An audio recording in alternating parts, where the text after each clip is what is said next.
ఒక ద్రాక్ష తోట ఉంటుంది. ఆ ద్రాక్ష తోటలో ఒక అంజూరపు చెట్టు ఉంటుంది. ఆయన యజమానుడు 3 సంవత్సరాల నుంచి ప్రతి సంవత్సరం వస్తూ ఉన్నాడు. ఏమన్నా పండ్లు కాసినేమో అని చూస్తూ ఉన్నాడు.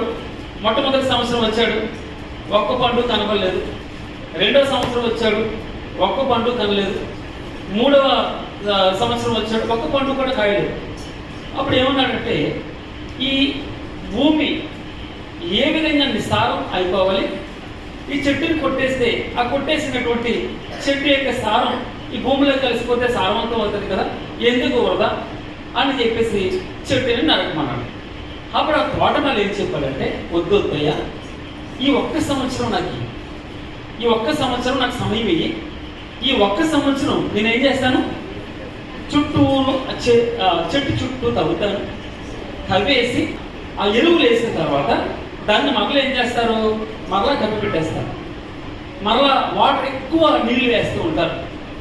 ఆ యజమాని చెప్తాడు, నరికమన్నాడు, నరికి అన్నాడు. ఆ తోటమాలి చెప్తున్నాడు, వద్దు ప్రభువా, ఈ ఒక్క సంవత్సరం 3 సంవత్సరాలు వెయిట్ చేస్తావు కదా, ఒక్క సంవత్సరం వెయిట్ చెయ్యి, నేను తప్పకుండా ఇది ఫలిస్తుంది, నాకు ఆశ ఉంది అని చెప్పేసి అంటాడు.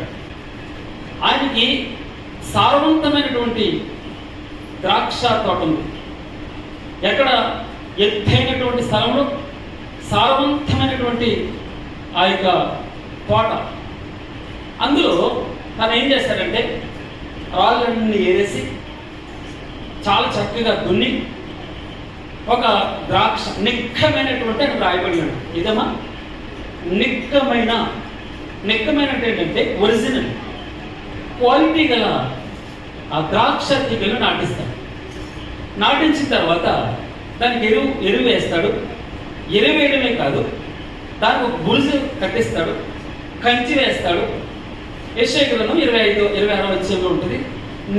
నిమిషము నీరు కడుతూ వస్తున్నాడు. తాను ఆ యజమానుడు ద్రాక్ష పండ్లు ఫలించాలని ఎదురు చూస్తూ ఉన్నాడు.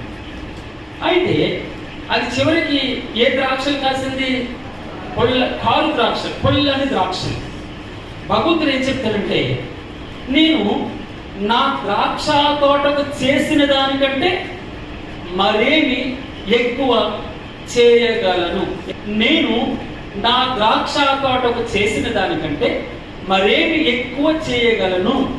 నిమిషం నీరు కట్టాను, బురిజి వేశాను, చుట్టూ కంచి వేశాను, నిక్కమైనటువంటి ద్రాక్ష తీగలు నాటాను.